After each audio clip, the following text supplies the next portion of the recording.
Hello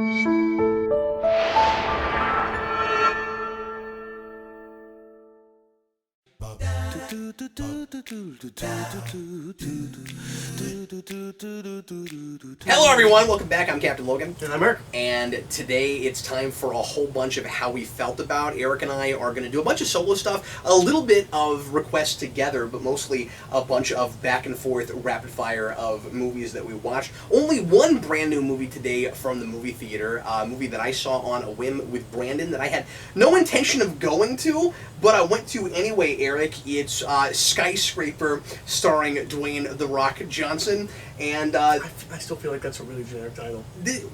Yeah, I mean, like, it's descriptive. It's a big, giant, honking skyscraper. Like mega skyscraper or something. Like, it's not just a normal skyscraper. Like, it's a technological wonderland. And if you made it, that is what it's supposed to be. I mean, I think they could have been more creative with it, and also with the purpose of it, because it's like, okay, it's supposed to be like the tallest by 2 or 3 times skyscraper in the world. It's in Hong Kong. You know who builds it?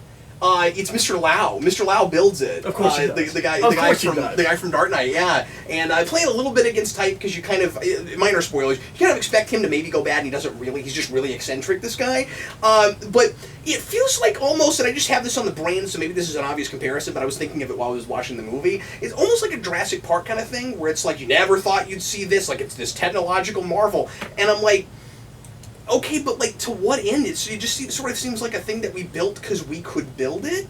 Maybe that's sort of supposed to be the point, but it just doesn't feel like we ever really drive home any like purpose or greater idea. This is this guy's big dream, and it's like, yeah, a really tall thing that has some that has apartments in it, and then in the middle it has it has offices, and then at the top it has a holodeck. Okay? Imagine, if you will, a cruise ship that doesn't go anywhere. Yeah, okay, that's great. I wish I'd thought of it. You didn't see the movie. That's brilliant. Wow. What's really funny is they for a while there was a rumor floating around they were going to do a prequel to Die Hard called Nakatomi Plaza. That was just theoretically about that building. That's really funny. And when I saw this, the trailer, that's what it was? I was like, oh my god, did they make Nakatomi? Did they actually make it? And of course, Skyscraper. Of course, all the critics compared this to Die Hard, and of course. It is essentially just kind of a ripoff of that, but way more bombastic and insanely preposterous, and in places, kind of the fun I had with Jurassic House, with Fallen Kingdom, where it's like, this is really bad, but it's fun. But the thing is, that's what I hoped for from the trailers. But it felt insulting to my intelligence in places in a way that Fallen Kingdom didn't entirely. That had like that moment at the end. This also had a moment at the end that really had that. That was a payoff for a thing at the beginning that was just absolutely ridiculous. Dwayne John's just like, what's really important is that we're all a family. That's kind of in there, yeah. I mean, not really, but it might as well be. I mean, that's also kind of the ending of Die Hard.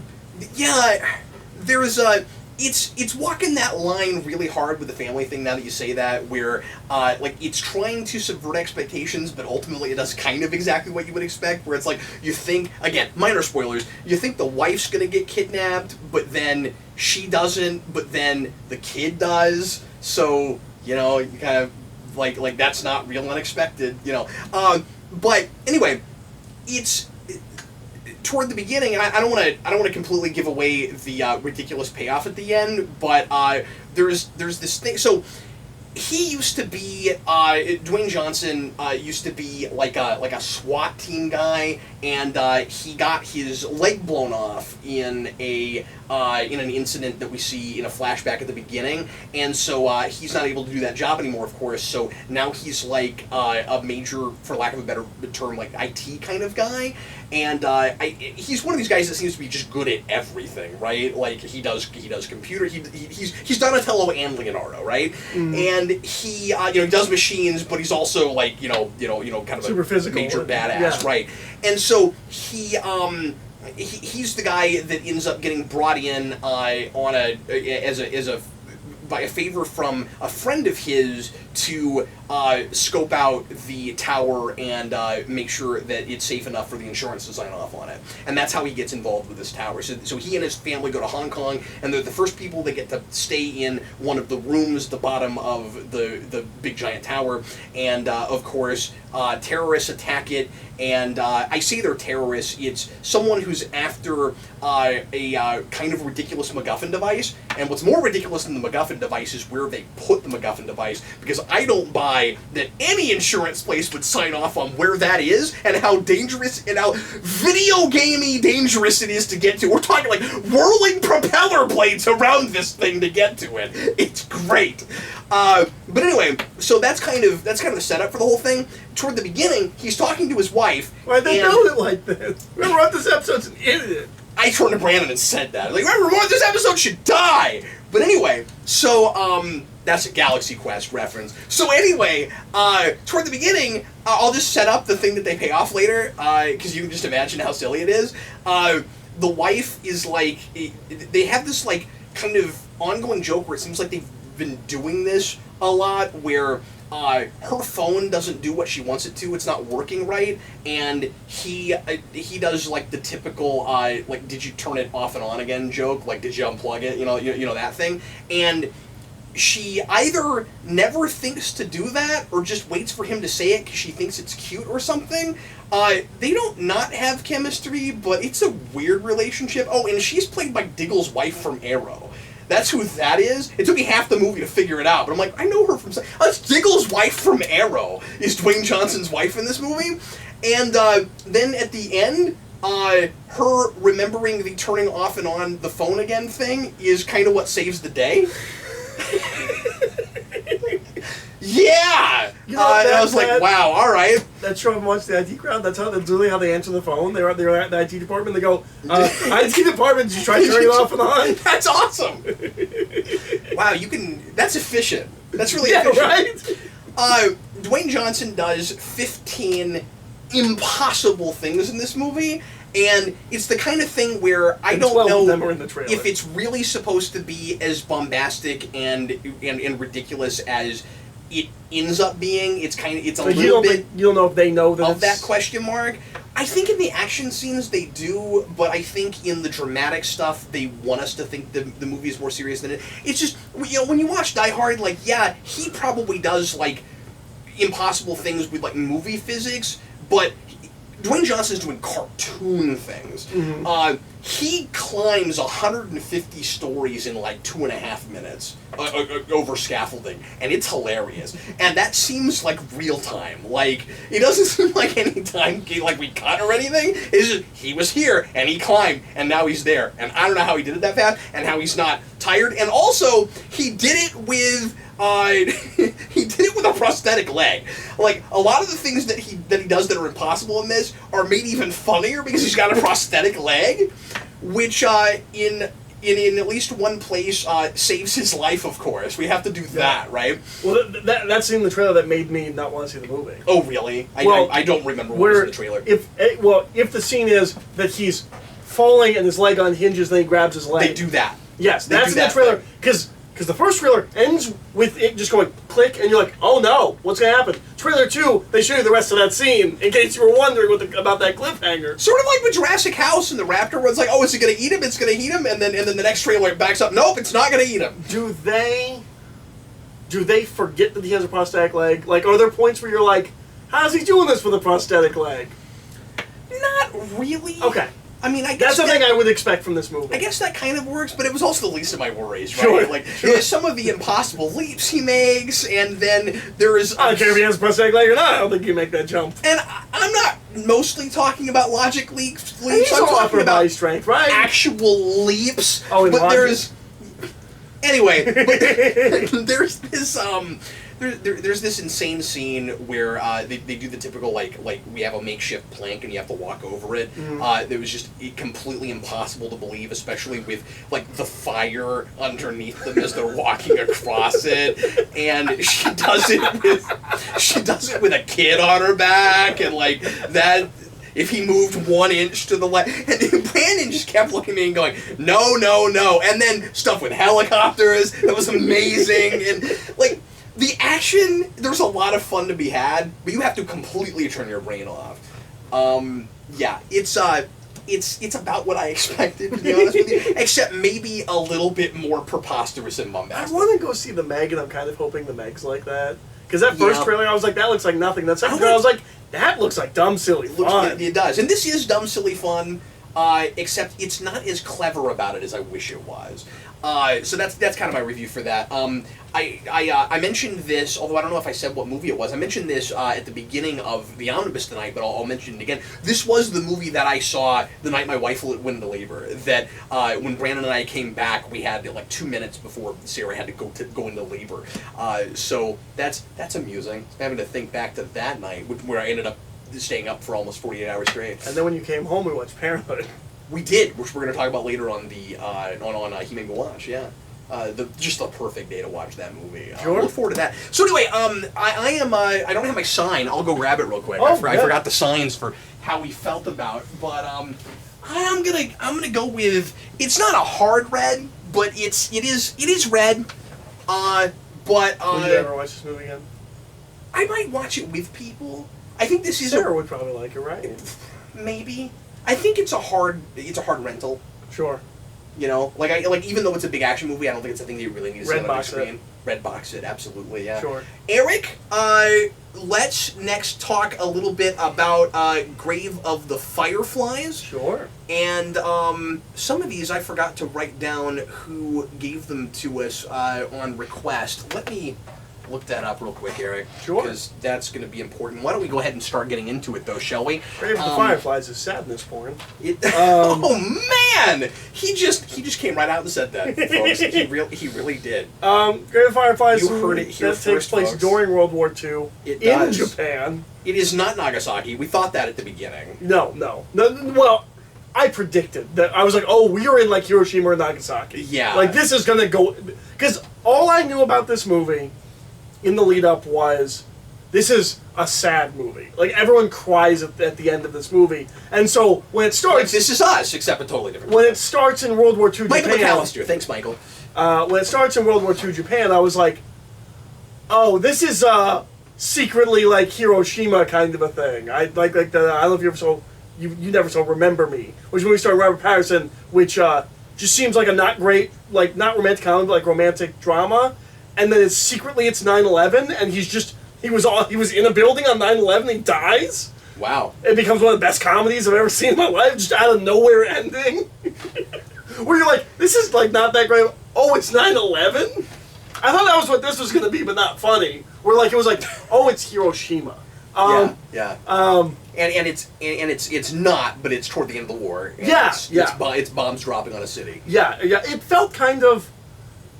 So there's rations. It felt kind of like Narnia, like the beginning of Narnia. Is what I everyone's was lost thinking their of. homes. Oh, sure, yeah. Where all the kids have to flee London because of the London bombings, and that's what it reminded me of. I really like how human some of these characters are. Like toward the beginning, I guess I'm just diving right in. Yeah. But toward the beginning, there's a character, if memory serves, that is like as jovial as he can be, where he's like, yeah, it sucks that I lost my home, but we've all lost our homes. You know, like, we have this in common. We're all starting from scratch together. Yeah. I like that. Like there was a lot of like really it felt like somebody was writing from experience or from like maybe remembering what their grandparents went through, that kind of thing. Yeah, stories that they'd heard, that kind of thing. Yeah. This felt really heartfelt and really close to home. But not necessarily in like a way too close for comfort kind of way, but like it's obviously a really depressing piece.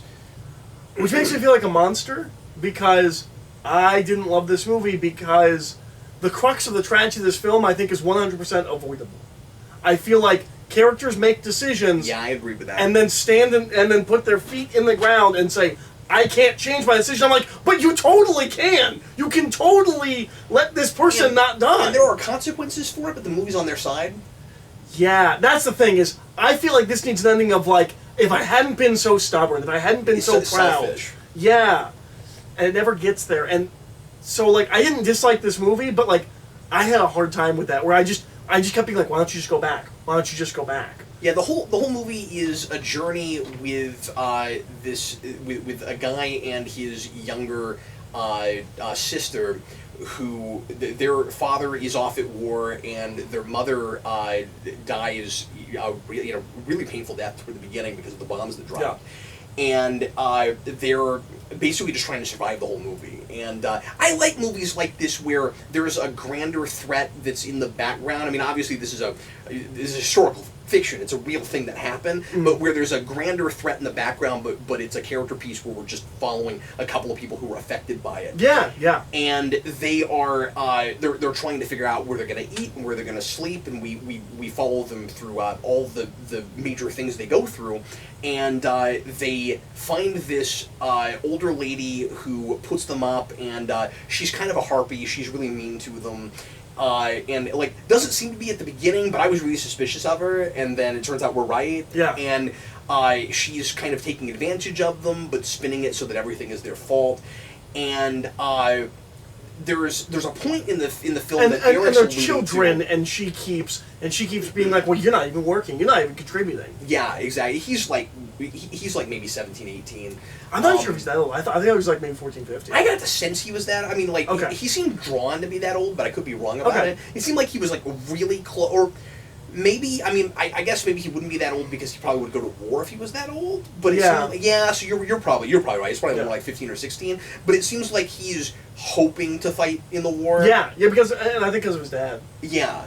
He wants to follow in his footsteps, and he wants to help the cause, you know. And so he, so anyway, what Eric was alluding to earlier is there's a point in the film where they're really desperate. She gets really sick, and it's just malnutrition. Like at first, I think it's leukemia or something because I still thought we were in Nagasaki, but then I felt like an idiot because I'm like, well, no, of course the radiation would be like have killed a lot of people.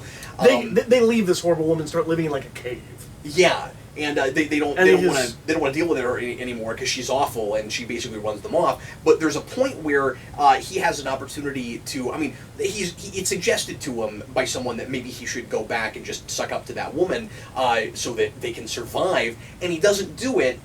And then it's a really tragic ending. She's not like physically abusive, and like I don't think she's awful enough to not go mentally abusive, but she's not awful enough to let his sister die. To save my sister, I'm probably gonna go deal with her if I have to. I would suck it up for as long as I have to. Yeah, you know, put my tail between my legs, and I feel like I agree with you. I mean, I had the same experience with it, where I was like, am I missing something? Like yeah, I don't.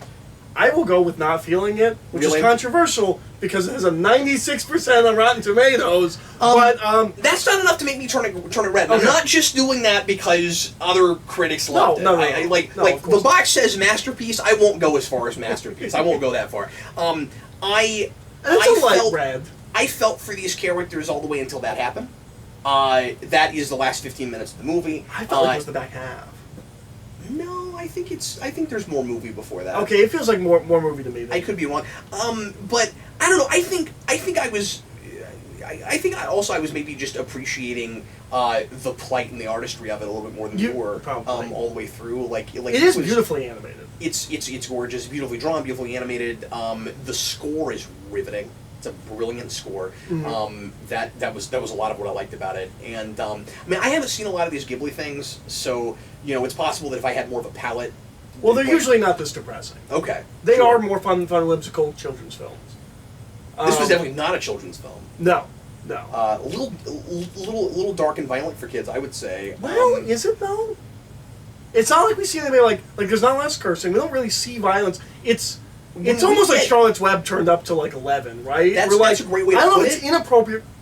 I wouldn't say it's inappropriate, but there is some kind of an age cutoff, certainly. Yeah. I mean, I think this might be a good way to introduce kids of a certain age to the realities of this. Yeah, this might be a good film to show in like a class. Yeah, absolutely. In like late elementary school, early middle school kind of thing. When you're teaching World War II, when you're teaching the end of the war, around one that you wouldn't have when issues. you're dealing with D-Day, maybe this is a movie you show. I don't know. And one where you wouldn't have the issues like something like what's the Schindler's List? Schindler's we're List, like yeah. we're like you're seeing a lot of physical violence and like the awfulness of Yeah, it. we don't This get- is experiencing that, but it's not We showing don't get a lot of the horrificness. violence, but when we see bodies up It's close, emotional. they're pretty graphic. That's true. That's That is true. kind of what I was thinking of. That is true. Where that's You're kind right. of graphic. How did you feel about the Firefly metaphor? It's very beautiful and poetic and operatic. I did find myself maybe unfairly being preoccupied with, like, there's so many of them. Like, they bring so many into their little tent, and they I'm all like, die in the morning. I'm like, and this they gonna have be in to your bury mouth, them, and they're gonna yeah. be flying. You don't actually want that. Like, it looks beautiful. I'm also not sure, like we were talking about, where, like, they keep their lights on for, like, 3 minutes at a time before they blink, like, and that's not fair. Like, it's a cartoon. Like, I shouldn't be thinking about those things. But, like, once I started thinking about that, I was like, I can't. I guess I like it as a metaphor. It was. I don't know if I want to say it was laid on too thick or anything. I mean, No, like, at least no. we're not like talking about it. We just have it there. But I mean, like, obviously it's about mortality and Yeah. it's sad that, like, her light goes out like the Fireflies' lights go out, and I mean, like, there's a real clear metaphor there. Yeah. But yeah, like I said, I'm gonna go green. I'm not hard running it. It wasn't my thing, and I didn't think it was executed great. Yeah, I mean, it wasn't my thing either, but I'm trying to take it on its own terms. Yeah, Certainly. absolutely. Okay, next up, Eric, I'm going to talk a little bit about Scarface, which is a movie that John Early requested that I talk about. He's been giving me a lot of classic movies to do. So the oldest movies I've ever reviewed come from John Early. This is the original Scarface, going all the way back to 1932.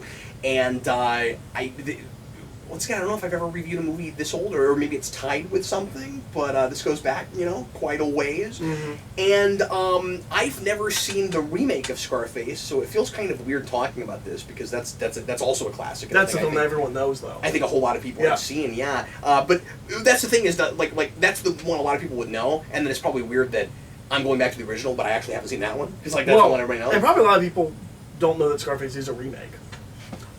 To be honest with you, I didn't know that either. When he said original Scarface, Yeah, I was I'm like, not sure how if I far know back either. does that go? But this movie this is a Howard Hawks movie, and it's got I didn't It's- realize Howard Hawks was doing movies that early. it's got Boris Karloff in it. Really? He's kind of the comic relief character who has, like, a really sad, tragic end. Oh, no. He plays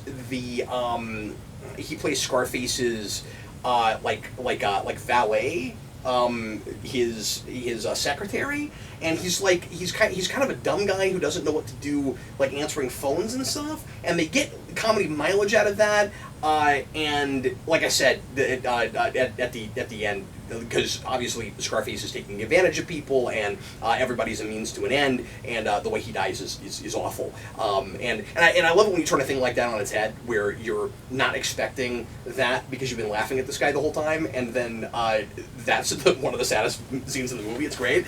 But anyway, he actually, and I'll talk about more of the actually broad strokes of the movie here in a second, but he's actually like my biggest complaint of the movie, which is just that I don't understand, like when Scarface hires him, and especially later on, because he's Tony, he is a like second in command of this gang, and he starts going out into territory he's not supposed to go out in, and he's basically working behind his boss's back to take more territory, basically running the gang without him, and there is machinations in the background where the boss seems to go after him, and he of course ends up winning that and takes everything. And what I didn't understand with the valet guy was, if he's so dumb and such a bad secretary, why can't he just replace him? I never understood that, because he's got this whole gang, and he's got other people around him that sometimes have to do that job for the secretary guy, and I just didn't understand why he had to be there. It was weird, but anyway, this movie is brilliantly crafted. It's really, really good. It holds up wonderfully, and I was never bored with it. It's paced really well. It's not real lengthy. I don't remember the runtime. It felt like an hour 45. It might be a full 2 hours. I think it should. No, I'm pretty sure it's shorter than that. Maybe it's even like more like a hour 30. I know it's that pretty the short. original Universal monsters are like they're like 50 minutes. Yeah, it's longer than that. But no, but it moves at a clip. And the thing that I was really surprised by is how entertaining it is. And the reason is because it opens with a title card that gives you the purpose of the film, and it basically straight up says this is anti-gang propaganda.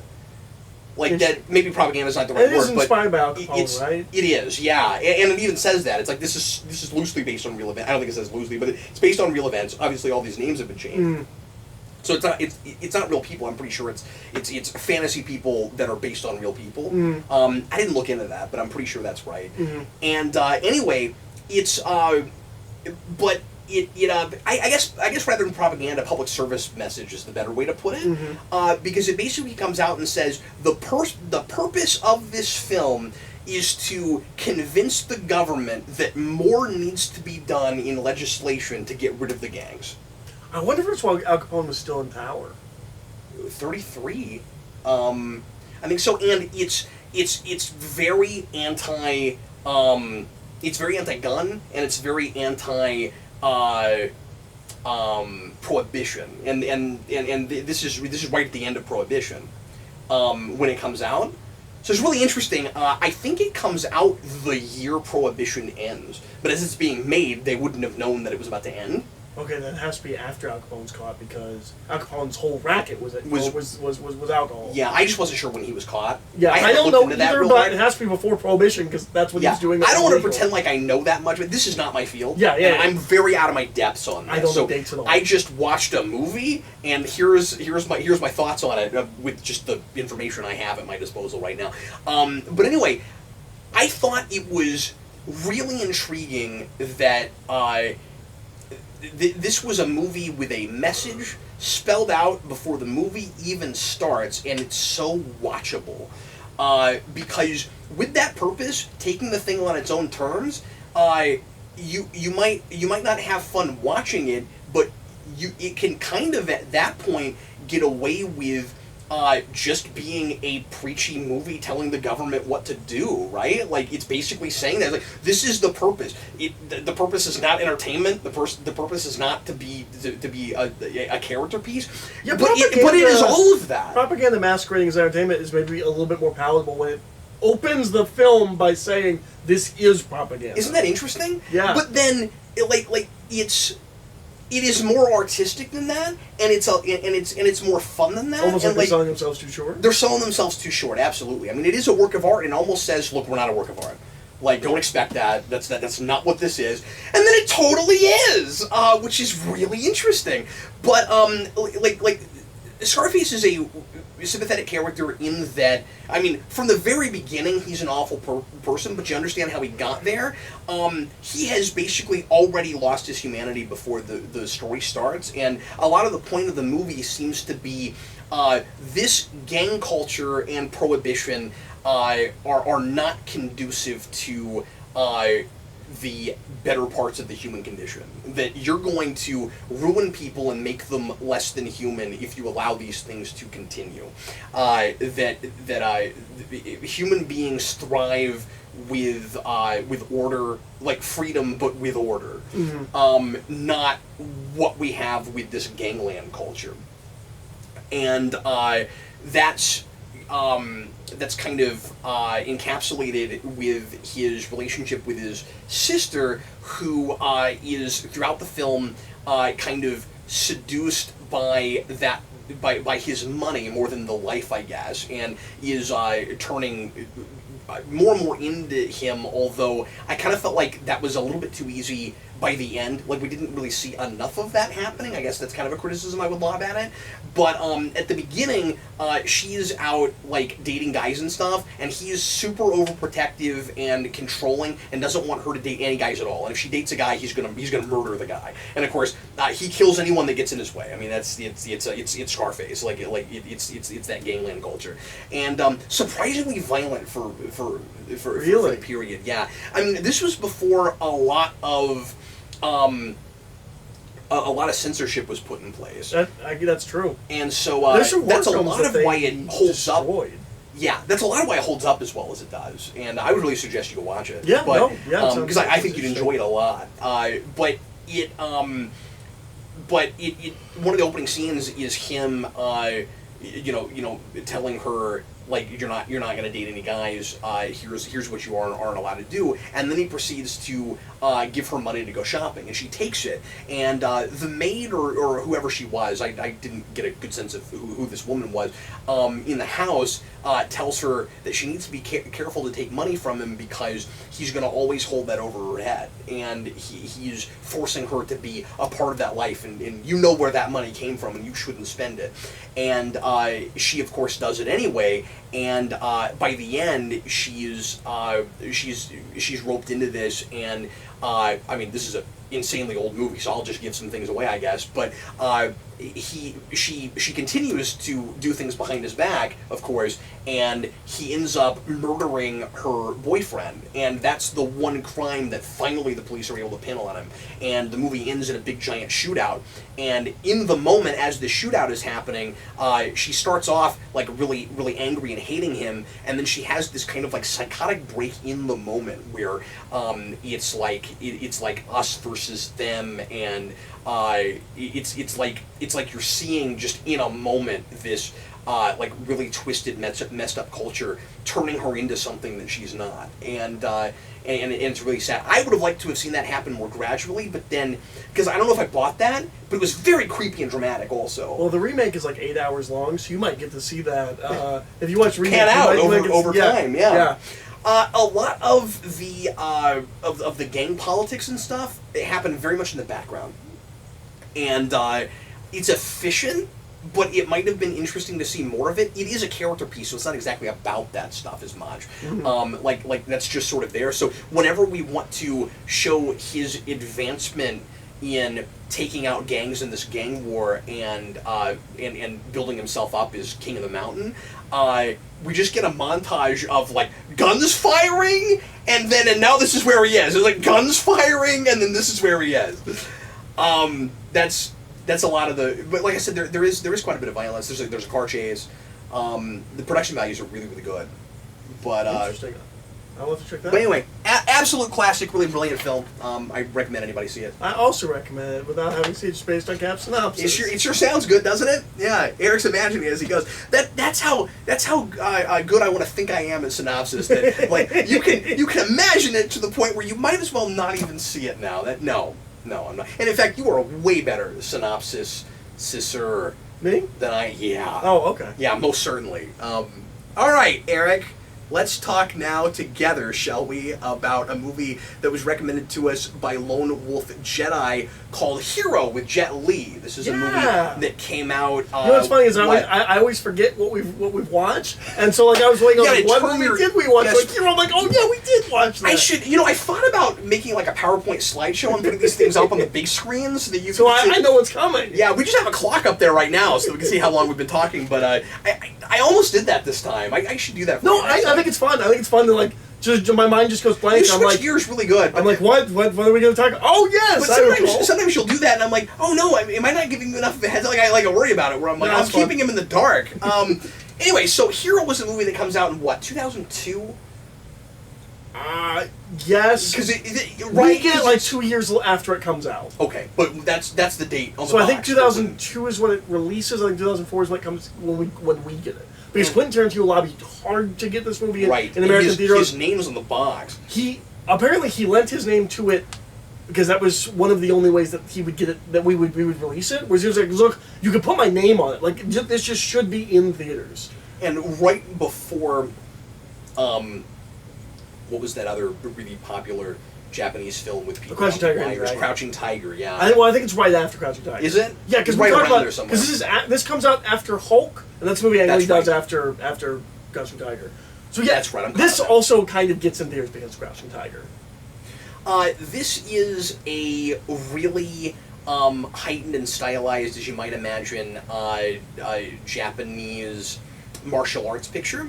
And I see martial arts more of a war movie, really. It's a Chinese genre referred to as wuxia, which is Japanese. I don't remember. No, I wasn't correcting you. Yeah, I was just saying there's a genre of Chinese film called wuxia. Okay. Which is essentially heightened historical. This is epic. a Japanese-made movie, right? No, it's Chinese. Okay. It's Jet Li. Yeah. The thing is, I'm doing a couple of foreign films. Okay. Tonight, and I just could. I just no. This is a in Chinese the moment could not read. Yeah, of course. I knew that. This is a Chinese movie. Yeah. I apologize. But wuxia, at least to my understanding, my limited knowledge, is like stylized, heightened historical film. Like this is a genre of film. Yeah. And it is about a certain moment in history, but everything is like really dialed up to 11. I'd like to believe this is how it really happened. Well, yeah, because that's it. You also live in this world. You'd also like to think that another of his movies, The Great Wall, is the way that happened with monsters. Well, I made that joke, and then they were like, and he made The Great Wall. I was like, God, keep the monsters out. I'm convinced that there's no reason that these two things couldn't be in the No, same this is the same universe. It absolutely it could be in the same. Anyway, and now I'm stuck on that. I knew this was a Chinese movie. I apologize. Anyway, there are other monsters in this movie. So They come later. So why don't you? Speaking of you being better at synopsis, good luck. It's tough with this one. So can we come up with the basics anyway? I can try. So here's the thing: neither Cap or I know much about Chinese history. What I do know comes from the couple of times I played Dynasty Warriors. I know there's a guy who's trying to kill the emperor, who's kind of oppressive, right? We had a little trouble following exactly the ins and outs of what was going on. Part of that was because I spent half the movie trying to figure out which person Tony Leung was playing, because I've never seen him with facial hair. I was like, maybe that's Tony Leung. No, I think that's Tony Leung. Part of my problem is when a movie is this beautiful and I'm sucked up in the atmosphere, it's distracting to have to read subtitles. Yes. And I don't mean to sound lazy that way. I wish I had 2 watches on this because of that. No, and I forget where it is. I've seen like a major professional film critic talk about that with a movie once, where he's like it's really hard to watch an action movie with subtitles. We're at a spectacle, because I'm trying to look at a spectacle and read what's happening. Mm-hmm. So there are points this is very much a spectacle where we are caught up in the visuals and we're not, and we're missing things being said. What I could gather was, and I would like to watch this again. What I could gather is I'll show my hand right now. I'm absolutely going to watch this. Oh no, again. absolutely, I absolutely. loved this movie. Jet Li's character plays someone who has come to the Emperor of China as an assassin, or is it as a messenger? And then we discover he's an assassin. Or does he always know he's an assassin from the beginning of the film? I don't think he would have let him get that close, because the whole point was, how's he going to get that close to? Like, close enough where he's going to actually be able to kill. Like, he needs to be so many paces away, and then he can kill him. So I think he must have thought he was a messenger initially, and then throughout the movie, there's this framing device where they just keep talking about it, and then we get flashbacks to how exactly all the machinations happen to get him there. It's almost structured. All these people in the background that he's working with and against and stuff in order to eventually get there. It's almost structured like certain crime films I've seen, where it's someone relating a story. It's like when there is like a reveal scene in this where it's like yes, and this didn't really happen. This is the way it happened. Almost like a noir thing. Yeah, and like these people were actually. But the thing is, I get lost in some of that because there's like a 9-minute fight between these 2 chicks. And then we find out that, like, they're all working together and certain things are lies, and I'm like... And we were trying to remember who was who. And did that 9-minute fight even happen? Did he just describe that fight because, like, he had a really good fight in his head? Like, did that really happen? It was too long before I realized that we weren't linear. Yeah, we jumped all over. That was kind of a problem with me, but again, just on a first a lot of this is a cultural disconnect. Yes. We don't make movies like this. Yeah, and we don't make unabashed action movies like this. And that was a big thing we kept saying when we were watching. Why can't we make superhero movies like this? Why can't we make superhero movies like this? And that's why, and people are going to make fun of me, that's why I wanted to love the style of BVS. Yeah. Because he was trying that. Yeah. It was just a really crappily written story. Yeah. No, I at the very least had a lot of trouble following this. They are not concerned with realism with this movie. Yeah. No, it's great. And it's not. It's a genre of film I would like to be more familiar with, but not nearly as familiar as I feel like I should be, or would like to be. So it's not completely foreign to me, but I also haven't watched enough of it to really, especially in this time period. Most of what I've seen is 70s and 80s stuff, which is obviously very different pace and tone and that kind of thing. I mean, I would totally watch more movies like this. Yeah. The thing that was... One of the things that's most impressive is just the visual scale of it, the scope. Yeah. I mean, I'm going to have right now more things to say about about what it looks like and the experience, the aesthetics of it, before I am with story, because I feel like I need to see it again for more story stuff. We can get into whatever we can get into with that. But but the scale is amazing. Like they make those big grand epics of the 1930s. They're still making those. Yeah. Just a bazillion extras, and if we're filling them with CG, you'd never know it. Yeah. Well, and it's that thing of like, people are clearly on wires, but like, it doesn't matter because it looks cool and it doesn't look like it's really happening, but like it's real people doing it. Yeah. It's that movie magic kind of a thing that you lose with how much CGI we have now. Well, and I get so caught up in it that it feels like it's real as I'm looking at it. And some of the practical stuff, like when he cuts everything in the room and all the, you're like, well, that's a set. The library scene. Yeah, where the library they drop scene. all the scrolls. Yeah. It's amazing. Yeah. And it looks like every arrow is a real arrow, and there's so many arrows. There's a scene where we just lost our minds with this old guy who it was like, we're just gonna keep painting. Who was there's a whole thing with there's a whole color motif with this. And language motif we could not exactly fully grasp because we do not write Chinese. Yeah, but that was the thing I probably grabbed onto most, though, was the idea of the similarities between the language of the written word and violence, and the idea that that communication is about nuance, and they have 18 different words for sword. Right? Yeah, they say they have like 19 symbols for the word sword, and they're like equating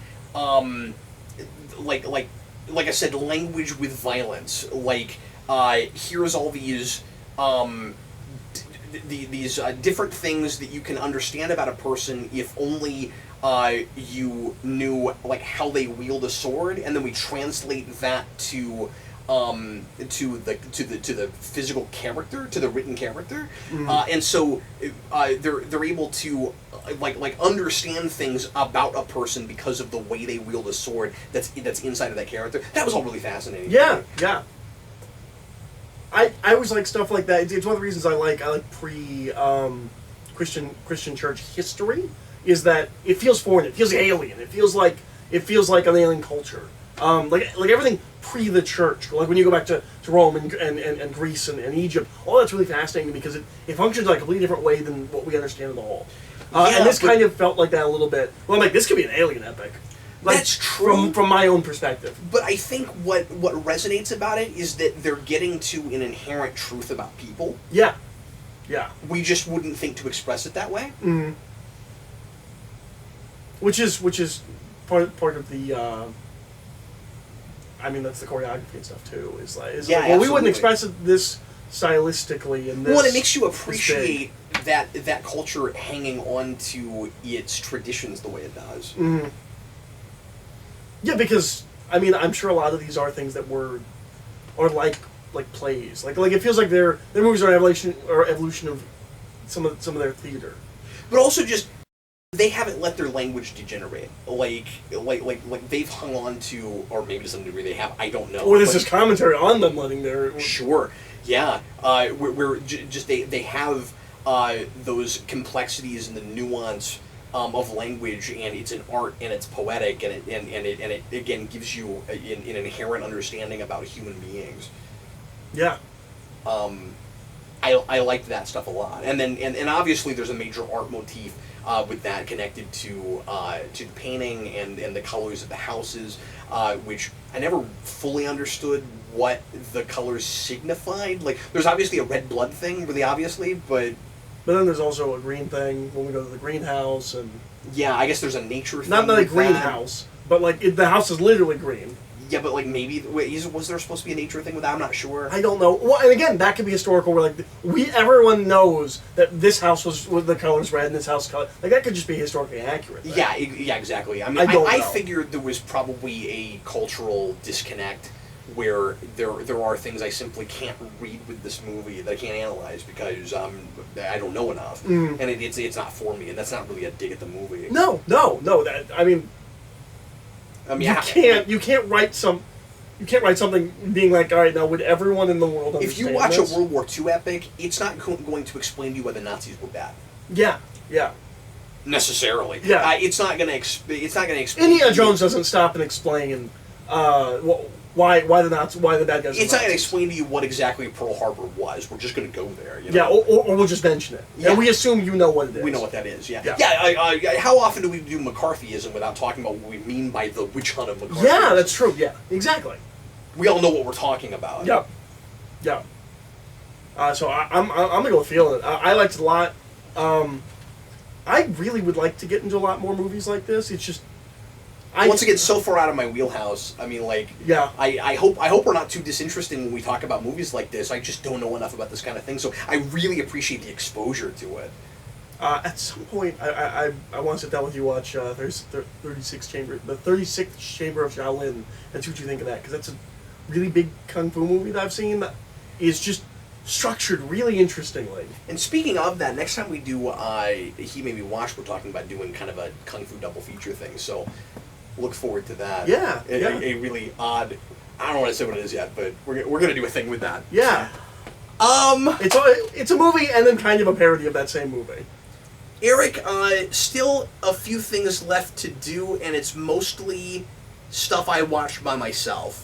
So I'm going to do a movie, and then we'll have you talk about a documentary you watched, sure. And then I'm going to do a couple of more movies. All right. Watched a bunch of stuff requested this time. The next thing I want to talk about is Nightcrawler, which was requested by Guidi, and I was really hoping you would have a chance to watch this with me. We just didn't get around to it together, so I went ahead and watched it close to the last minute. I think like the day before. Basically, we ended up watching Hero before. It was either Nightcrawler or Hero, and we ended up watching Hero because that was kind of what I was more in the mood to watch. So we watched that together instead of watching Nightcrawler. So sorry about that.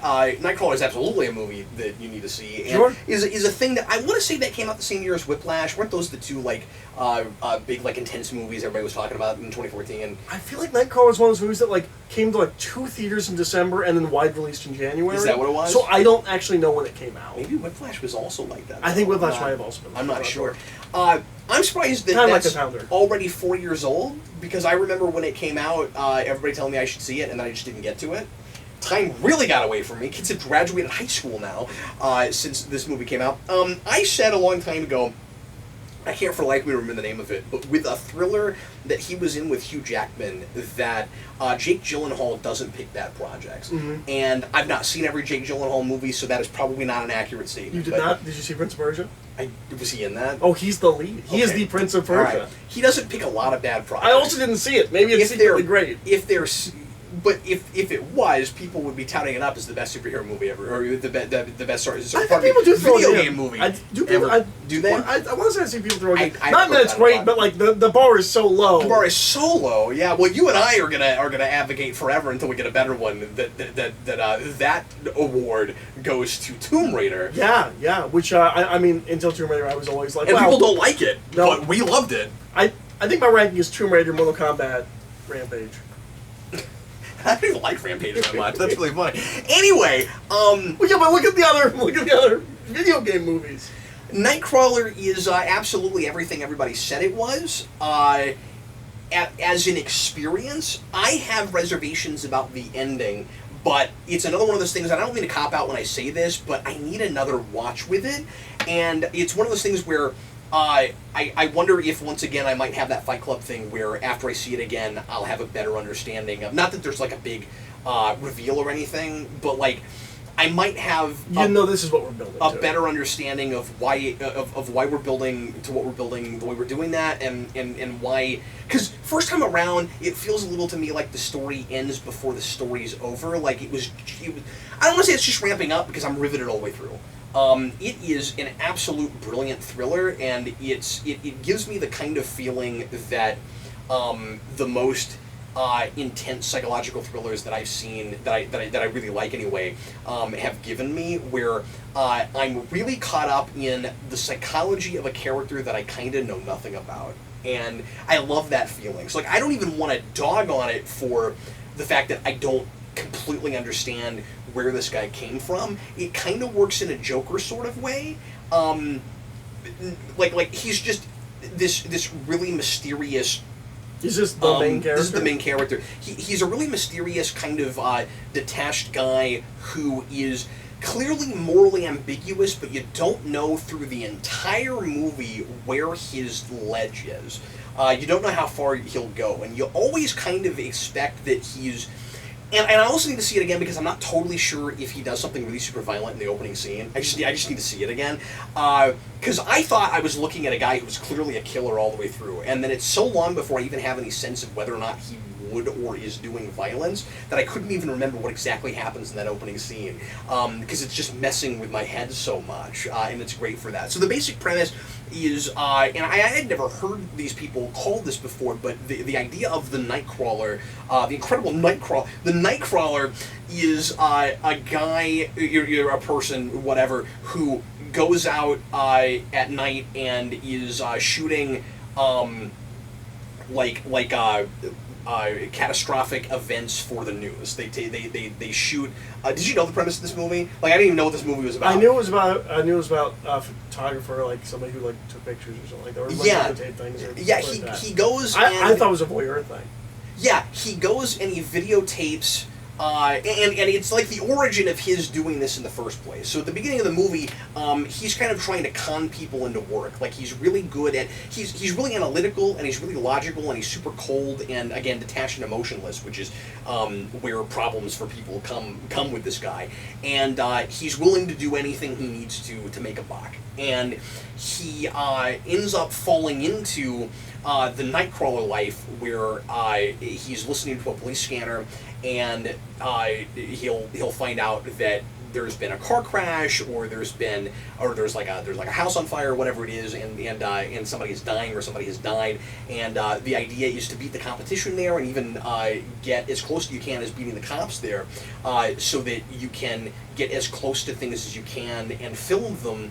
And he's constantly walking the legal line. Never mind the moral line. He doesn't care about that. But he's constantly walking the legal line of what he can shoot and then what he can get the journalism outlet that he takes it to, the news station, to take. So everybody's like trying to get past the morality as much as they can and find loopholes and show things that may or may not be okay to or maybe going against basic ethics to show on television. So he'll get like right up on bodies and stuff.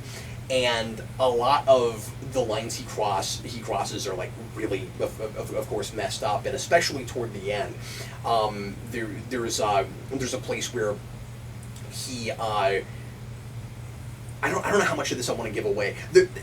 He goes as far by the end. Because again, he's decided that this is what he wants to make his career, and that he's going to be the best in the business. He's going to make as much money as he can, and he's going to like leverage the woman that he's working with at the police station, who, by the way, he goes as far as basically like conning her into having like a sexual relationship with him in order to make all of this work, which is really messed up. And anyway, by the end, he basically starts like creating events to then go film, and it's chilling and it's disturbing and it's absolutely thrilling, and I was really into it all the way through. But by the end, I was just really surprised when it was already over, and I kind of wondered if I had gotten a whole story, or if the point of it was less like telling a full story, beginning, middle, and end. You know, literary in the sense of opportunity for. I don't know if this guy gets an opportunity for change exactly, because I don't know that he counts as even fully human by the time we get to him. It's almost like a Henry Portrait of a Serial Killer kind of thing, where if I'm reading it right, I mean I've only seen it the one time, where by the time we get to the end, it kind of feels like maybe it's less about telling a traditional story and more about just I don't know if slice of life is the right way to put it, because it is kind of an origin of this guy getting into this in the first place. But I was a little bit disappointed when it was over, and I think that might be a testament to it, where I was just like so wrapped up and involved in it that I kind of wanted to see what happened next. But I think the movie seems to think that the point by the end is this guy has gotten away with this, and society is set up in such a way where it is too easy for someone to get away with what he gets away with. I also kind of thought that by the end the police would hound him longer than they did. That was also kind of a thing. I've got minor questions before their quibbles about plot stuff, and I'm not convinced that it's a whole story, but I'm also not convinced that it's supposed to be. It also has one of the best car chases I've ever seen in anything. Oh, interesting. Yeah, and also his relationship with his valet, the guy, or valet, the partner type, basically, that he hires is really interesting, and they have a really interesting conversation about leveraging pay and all of that. But yeah, it's quite brilliant. Cool. So I'm certainly feeling it, and I know I would have more to say if I saw it again. Eric, why don't you talk about a documentary you watched? You watched a movie called The Last Laugh. I watched a documentary called The Last Laugh, which was recommended to me by a customer at my work. I thought you were just going to flip that and move on. No. This is how I feel. No, it was recommended to me by a customer at work. It was like, have you seen this? You should see this. Mm-hmm. It is about Holocaust humor. There's an entire documentary about Holocaust humor. Interesting. And dark humor in general, but like laser focused on Holocaust humor. We have a lot of Jewish people in this documentary. So, and like just whether or not it's even ever okay to make fun of that, or like yes, have jokes about yes, that? Okay. Yes. That is the premise of the documentary. That's sensitive. Yes. And they get, obviously they get, I'm trying to think of, I've forgotten his name now. History of the World, Spaceballs. Yeah. Mel Brooks. Mel Brooks. Mel Brooks. So obviously you get Mel Brooks for this documentary. Naturally, sure. And luckily he's still alive at like 406. For Hitler, and yeah. Well, yeah. No, he looks like yogurt at this point. Yeah. And there's also there's a thing I'd never seen before. They show footage of it where he just did like Hitler's home movies. I don't know where he aired this or what he made this for, but it's him as Hitler at home, and like Ava Braun like kills a bug with a newspaper. He's like, that's a life. You just snuffed out a life. You can't just go around killing things like it's just. I don't know when he made these, where they came from, but I mean, well, that's all of it. It was funny. But that's so hysterical. So they get him. They get a couple other comedians. David Cross is literally in like 10 seconds of this to talk about a movie that I'd never heard of. That's basically what looked like. It almost looked like a joke, like a fake movie where it's a movie set in the Holocaust in camps about a father who doesn't want his son to know how bad it is, and like does nothing but keeps like joking, and like there's a point where they ask for a translator, and he volunteers for the translator and says silly things, so his son like has no idea. That's sad. And yeah, and so it's really funny because when they talk about this movie, it's introduced, I think, by Mel Brooks, who says, this movie is maybe the worst thing that's ever been made ever. And then we go to a different person who thinks it's brilliant. Wow. And so You also have Sarah Silverman, who seems like she should not be in this documentary. Why is she there? Just because she's a comedian? And she's Jewish, and she makes Holocaust jokes. Well, then that does kind of make sense. Yeah, it's just weird because is Gilbert Gottfried there? Gilbert Gottfried is there. He's there quite a bit. Okay. Gilbert Gottfried has to be in this documentary. Of course. Gilbert Gottfried is the man who made the first joke after 9/11 on 9/12. Of course he's in this documentary. He is the poster child for you can make fun of anything. Yep. And he is completely against the notion of too soon. He's also a personal hero of mine. Really? I mean, not to the extent of like George Carlin and Bill Hicks, but no, I respect him a lot. Really, Iago the parent, but then no, I do respect him a lot, and I think he's funny in almost like a Norm Macdonald kind of way, not as well designed as Norm Macdonald. Like Norm Macdonald knows he's telling not funny jokes, and that's what's funny. Yeah. Gilbert Gottfried isn't exactly there. Like Gilbert Gottfried tells tacky jokes and knows that they're tacky.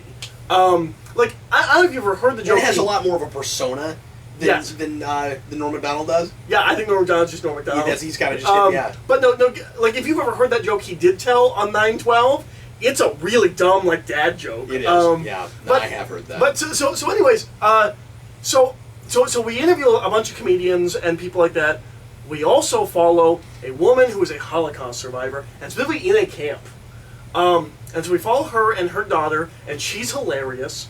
One of the first things she says is like, she's scolding her daughter, and she's like, you know, and she was specifically in Auschwitz, and she's scolding her daughter, and she's like, it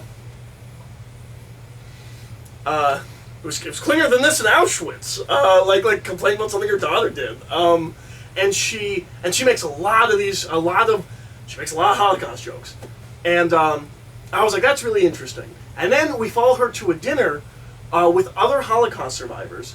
And all of them have varied opinions, which, and this is kind of like the documentary thing, right? Where like, when I see her, I'm like, and she says things where she's like, yes, of course we have to have a sense of humor about it. I think she's the one that says the line that gives the film its title, which is, if we can't have a sense of humor about it, then it truly is the Nazis that get the last laugh. And so, the way documentary set up, I'm like, okay, so this is the opinion of people who Holocaust survivors. But then, of course, that's not, people are people. Everyone is different. So we actually go to a dinner, a banquet of people who were in the Holocaust, and we see one guy who, like, agrees with her completely, and he's like, yeah, of course, like we made jokes while we were in the camps, we made jokes when we got out of the camps, like you have to keep your spirits up, it robs them of their power. If you can make fun of it, it robs them of their power. But then there's a woman right next to him who's like, I don't think it's funny. I don't think it's funny at all. I can still hear the screaming in my head. There's nothing funny about that. There's a point where they put the main woman they're following and that woman on a gondola and just have them discuss it. That's really interesting. And it's great. Did you find yourself wondering how the notion for this documentary even happens? Like, that's a fascinating subject. My guess is it's just because we can't stop bringing up Nazis. Sure. That's my guess. And that's... And so like that's a really creative, interesting premise. Yeah, and especially to go get Holocaust. And like we don't just interview all the sides of that and like have these people having arguments about it. So Mel Brooks at the end of this has a really interesting take on this, which is he talks about the old. I think he even says like. It's attributed to this person, but I'm not sure if they came up with it, but the old saying that, like, time, or tragedy plus time equals comedy. That, like, once you get far enough away from it, you can be funny about it. No one cares. And he talks about, like I did a musical number... That is the too soon thing. Yeah, I did a musical number about the Inquisition, and no one cared because it was 700 years ago. Yeah, sure. And no one cares. And so he has this thing where he's like, I will make fun of the Nazis up and down. It takes power away from them, making them look stupid and buffoonish. There's nothing wrong with that. I will not make Holocaust jokes. Mel Brooks does not make Holocaust jokes. He goes, that does not mean it cannot be funny. It just means I'm not personally willing to go there. I draw the line. Yeah, and he either sees a clip or hears a joke that is a straight up Holocaust joke, and he goes, do I think that might be inappropriate? Yes. Do I think that might be too soon? Yes. Is it funny? Yes. I'm just not the person to make that joke. I won't cross that line. What I do think is really interesting is the woman who is a Holocaust survivor Her daughter pulls up just a bunch. It looks like she just went on YouTube and typed in like Holocaust joke, and they just watch a bunch of different YouTube clips of stand-up comedians talking about the Holocaust, making Holocaust jokes. I need to watch this. It sounds really interesting. And almost every single one, the woman's like, "That's not funny. What's funny about that?" Then there is this really weird conclusion that's made near the end of the film by someone that Holocaust jokes are basically the N-word for Jews. Only Jews can make those jokes. I was going to ask you if it was more like only people that experienced it. They just go with Jews. Okay. Like Jewish people get that. Jewish people get to make those jokes, and no one can say anything. I don't know. Like that's a thing that you're entitled to. Yeah. Well, and I'd never thought of it like that. Like, I feel like people make those jokes. I've never thought about, like, well, yes, they're Jewish or they're not Jewish or anything like that, but maybe. It's not a documentary with an answer, and I really appreciate that. Yeah. It's not a documentary. It doesn't feel like a documentary with an agenda. Like, the movie didn't go in saying, I think I landed on this way on it. Yeah. It's an interesting exploration of dark humor in general, but specifically Holocaust humor. Yeah. It is unfortunate that a number of people that I think should have been in this documentary are dead. George Carlin should have been in this documentary. Even Richard Pryor, I think, should have been in this documentary. Well, I have that with a lot of things because we're too far away from World War II in general, right? Mm-hmm. And I keep having that with a lot of documentaries, not just with World War II, but with other things where it's like, and in fact, I'm about to talk about a documentary myself, where I'm glad that was made when it was and not like this year, because there are probably some folks that are either too old to be interviewed or dead by now. But yeah, and I also thought it was interesting and topical with what we've talked about earlier on the Omnibus. Yeah. Mm-hmm. So I recommend this documentary to everyone. I think you watched it before that even happened. I did watch it before that happened. That's really interesting. I recommend this documentary to everyone. I think, regardless of what your opinion or take is on dark humor, crass humor, Holocaust humor, anything like that, it's not an agenda. It's not shoving anything down your throat, pro or con. It's just an exploration of the idea of comedy. And I think it's really interesting, and everyone should watch it. It's really good. I'm definitely going to. Sure. That's really interesting. The next thing I would like to talk about is another documentary, Eric, and this is another music documentary, another very political music documentary. Was this one from Jeffrey? From Jeffrey Patron, who is just trying to build up my palette for, I keep saying palette, keep building up my knowledge for music that I have never looked at, and types of music I've never looked at, eras and things. This is Phil Ochs, There But For Fortune. Have you ever heard of Phil Ochs? Yes.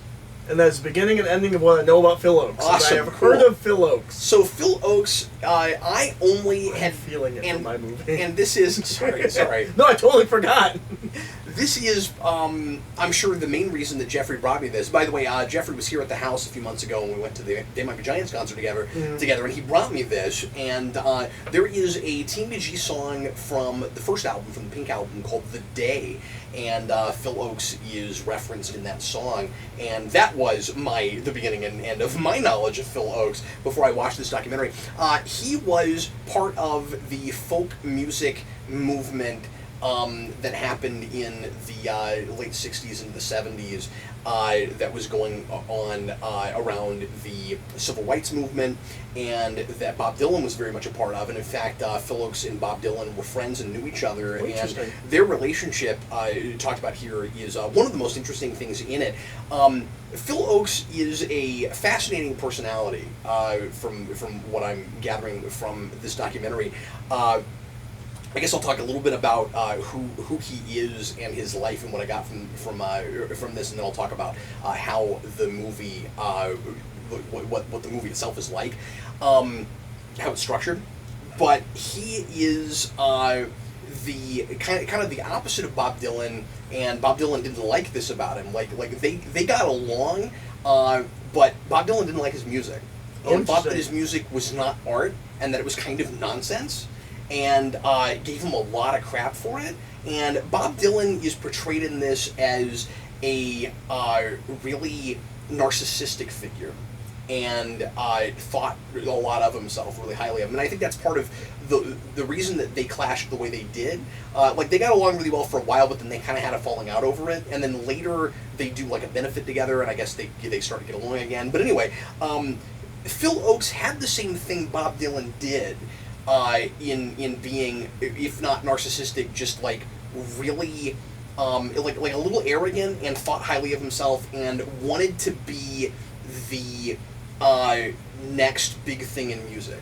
And he was really into cinema, and wrote a lot of movie references and ideas around movies in his songs, and he wanted to be a star. He wanted to be famous. He thought of himself that way. He was also a political activist, and sang mostly about things that were going on in the culture, and he was, of course, a major liberal figure, and didn't like what was going on with Vietnam and all of that. And so he wrote about a lot of things that Bob Dylan did, but Bob Dylan wrote about things more vaguely, and you knew what he was talking about, but it was more accessible to the culture, and that's the reason, according to a lot of people in the documentary, and I agree with that, that his music really permeated and Phil Ochs didn't.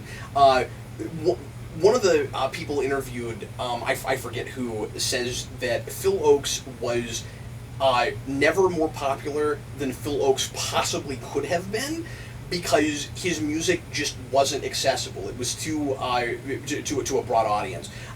He was an underground figure, like They Might Be Giants, in that he had his fan base, and he was popular with a crowd of people, but he was too cerebral, and this is not a thing that he necessarily has in common with the Giants, but he also was too specifically political. What Phil Ochs would do is he would pull open a newspaper of the day, and he would write a song about whatever was going on.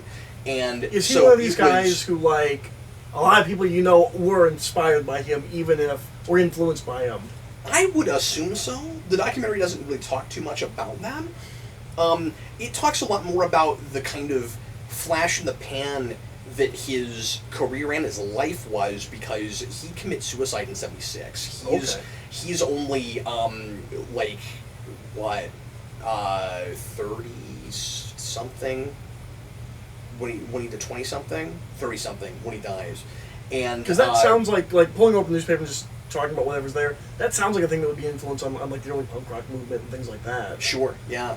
I don't know if it was. Yeah, perhaps it was. I don't know. Yeah, but it wasn't conventionally artistic. Like he was completely on the nose. You always knew exactly what he was singing about, and his lyrics were very often really clever and really creative, and he had a lot of wordplay, and he was a poet, and he really knew what he was doing with language, and he was also pretty musical. From what I was able to hear in the documentary, and I've not gone and listened to a lot of Phil Ochs outside of the documentary, but one of the things I love about this movie is it plays a lot of music. And even though you obviously can't, I mean he's writing ballads, and he's writing narrative songs, and so you're not hearing necessarily like an entire story in a song like what he's writing, but I felt like I got a really good sample set of not only what a lot of his stuff sounds like and his most major works, but also the various eras of his career. Because even though he was only around for a few years, and he kind of ends up stopping and loses his mind a bit toward the end. It's really sad. He gets really experimental because, again, he wants to be huge. He wants to be famous. He wants to be the next big thing. He wants to be Bob Dylan. He does. He very much wants to be Bob Dylan. And so early on, it's just him and his guitar. And then it's almost like the inverse of Johnny Cash, where like Johnny Cash starts with a big group, and then by the end of his career, it's just him and a guitar. Phil Ochs is opposite from that. He starts with a guitar, and then he tries an album with like a fully orchestrated thing, fully produced, and it doesn't do well, and people don't like it, or at least the critics don't like it. I think it did okay, but he thought it was going to be his big breakout thing, and it wasn't. And so he keeps experimenting with things, and but anyway, so like I said, his stuff is really on the nose, but he has and really cutting and biting about again the war and racial issues and but he also he wasn't just like anti the right. He also took the left to task. Which, of course, from his perspective, is his people. He took the left to task for, like not being enough of, not holding their ideals true enough. So, like, he was just very logical and didn't like BS. You know what I mean? So he would, and that was the thing that I kind of, as I was watching the documentary, really admired about him, where he didn't like you just because you were liberal. And in fact, he had a song, if memory serves, called "Love Me" or "Like Me." I forget. I'm a liberal, and the point of the song was basically like politicians that were in his mind too far right or that weren't. Sorry, I just feel kind of funky because I don't usually talk about political stuff, but this is a political documentary. You're talking about what he It's thought. what it's about, yeah. But he, but it's about, like I said, you know, his people like not holding their ideals true and just like doing whatever they need to do to get like political footing and stuff and like messing up their cause and like really gutsy. You know, to write about that kind of thing. It sounds like it would be gutsy today. Yeah, something like that. Yeah, it would be gutsy today. So, whereas, like, just because you call yourself a liberal doesn't mean that you stand for what I stand for. But he also had a sense of humor, and he wasn't the kind of person that you couldn't get along with if you didn't agree with, which is interesting and impressive because, like, he would play like any benefit or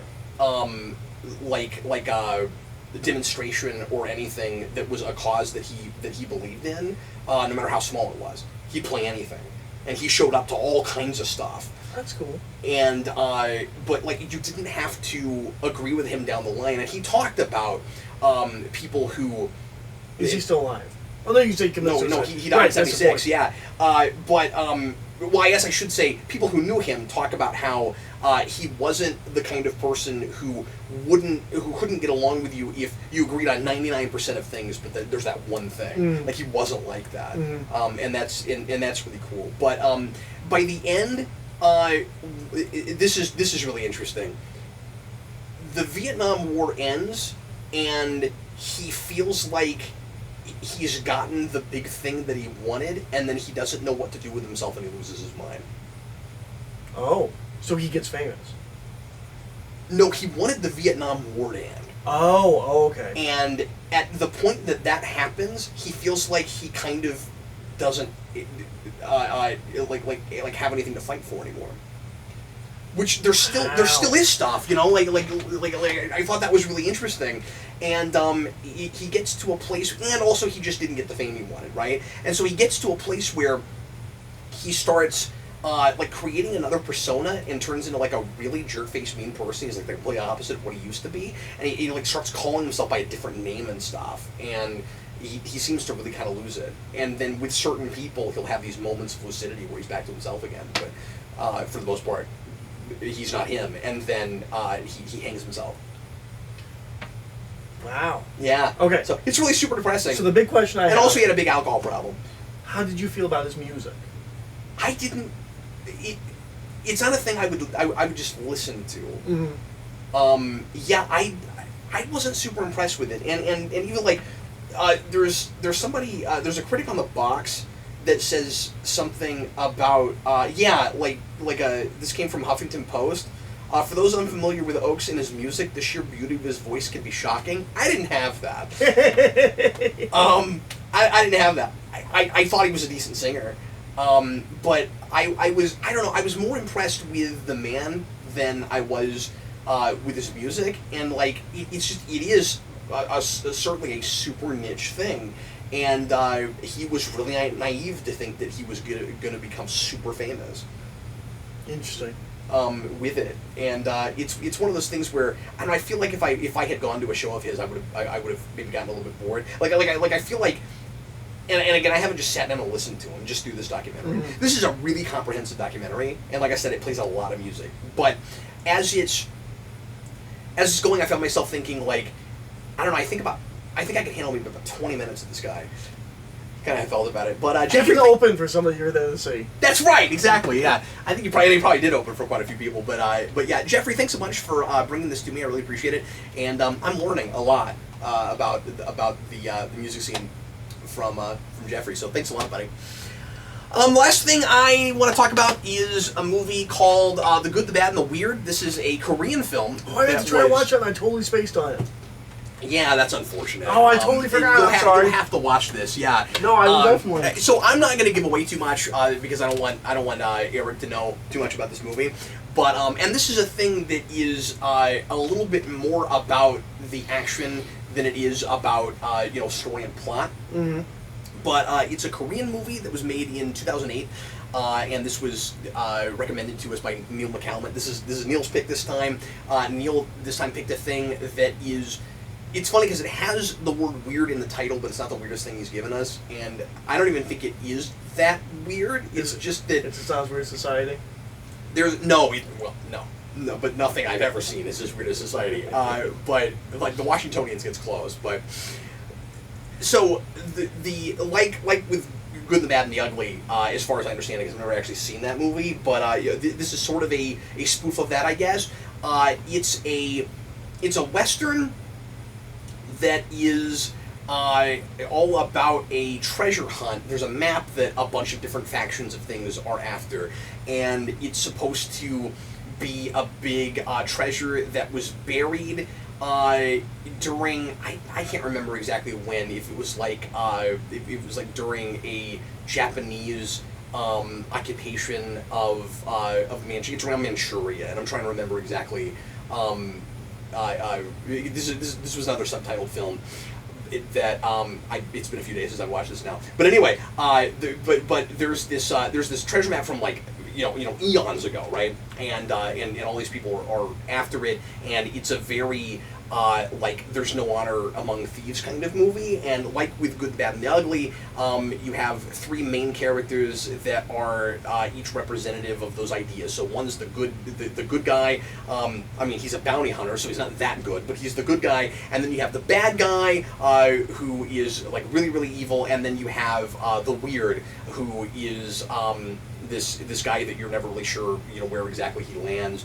And everybody is trying to figure out first of all what the map even is, and then so that's the MacGuffin of the thing, and it jumps back and forth between a whole bunch of different people.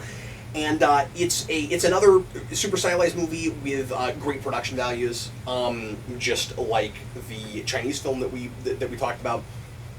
The soundtrack in this movie is one of my favorite things. It's just rocking. It's really anachronistic to the time period, where there are places where there's like kind of a hip hop thing going on, and then there's like really kind of traditional upbeat Western stuff, but with kind of a modern twist. And it really drives the thing and keeps it moving. Whole lot of action scenes of every type. You've got your standard standoffs. There's a lot of those. You have it opens with a big train robbery scene, which is really well shot and choreographed. And it's just a super like confident, stylized movie. It's a little long. It's like 2 hours and 15 minutes, and it's one of those things, kind of like with Bunraku, where I kind of felt like the premise didn't necessarily warrant the runtime the way it was, but I didn't have any trouble following anything that was happening. It just didn't feel like it needed all the scenes that were there. Mm-hmm. But what's really interesting is the last 20-25 minutes is one long scene, and it works great. When they finally find where the treasure is, and there's this big standoff between the three of them, and you don't know who's gonna take out whom and get the treasure and whatever. It's really gripping. That like I thought that was a really super suspenseful scene, and was really surprised by how long it was. I looked down and was like, oh, this much time has passed. Which is interesting. It's just really slow, but I was really engaged with that scene, and it's super cool. One thing that's really interesting is the version I watched is not the version Korea got. So in Korea, they get a different ending, and I'm not sure actually exactly what happens there. I think the Weird dies in that, and he doesn't in the version that I saw. And I guess I'm giving that away, but the version that I saw, I guess, is supposed to be closer to what the director originally intended. Okay. So the international version, we got what he thinks of as the real version, and that happens to a lot of American movies too. Where the international version is like the version that Blade Runner's like that. Like the international cut of Blade Runner is much closer to what the director's cut and final cut ended up being. But they felt like they had to dumb it down in some way to make it more accessible. Hound also has some of that. Not that it's a completely different movie, but there's some important scenes in the Hound that are in the director's cut that were in the international cut, but we didn't get over here. Yeah. It's usually that happens in other countries, I guess, is really the point I'm making there. It's a movie that is surprisingly more dramatic than I thought it was going to be the first 15-20 minutes in. I thought it was a straight-up comedy, and it is really funny, and there's a lot of there's some kind of pratfall humor, and there's a lot of banter and stuff, but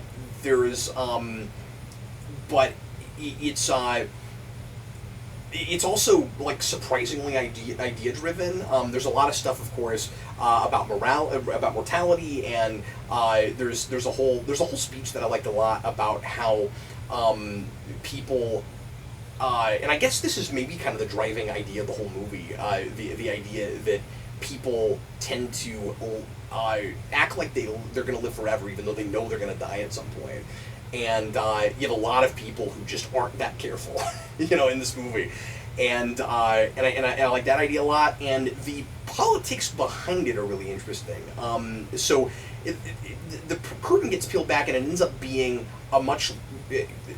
the story is much larger in scope than I thought it was going to be at the beginning. When I thought it was just about the thieves and the assassins and the bounty hunters. It ends up toward the end being about like the Japanese and the Chinese against Korea, and like everybody ends up going after this treasure map, and then at the end it's what they find is not at all what you think they'll find, which is also cool, because they think, of course, it's just going to be riches, and then it's something else. But it's it's cool that the politics from that period are or I guess I should say I don't know, the social issues at the time are in the background. The movie's not entirely about that. It's just what's going on then. Mm-hmm. That's interesting.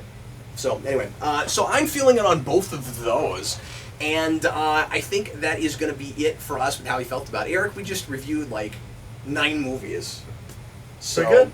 There we go. Thanks a lot for watching, everybody. I know this is a pretty long video, but maybe we should have split this one up into 2 parts, but there we go. Thanks so much, folks. We sure appreciate it. We will do more requests next time. If you would like to make a singular request, you can go to the email that is in the description in the initial video for the Omnibus. I'll try to remember to put it here as well. We are currently maxed out for the regular monthly ones, so if you would like to do that regularly, $20 a month, make sure that we watch something or read something that you want us to see every single month. Just check back on Patreon and see if a spot opens up. But if you want to do it one time, you can certainly send me an email, and I will add it to the queue, and we will do that as soon as humanly possible. Eric, we're going to move on now to a new and one-time segment. We're going to do Eric rather is going to do a Mission Impossible overview. He's going to talk briefly about all 5 of the Mission Impossible movies that we have up to now, anticipating the 6th film. So move along with us, if you will, and on the Omnibus playlist if you want to do that. And in the meantime, thanks so much for watching. I am Gavin Logan. And I'm Eric. See you, folks.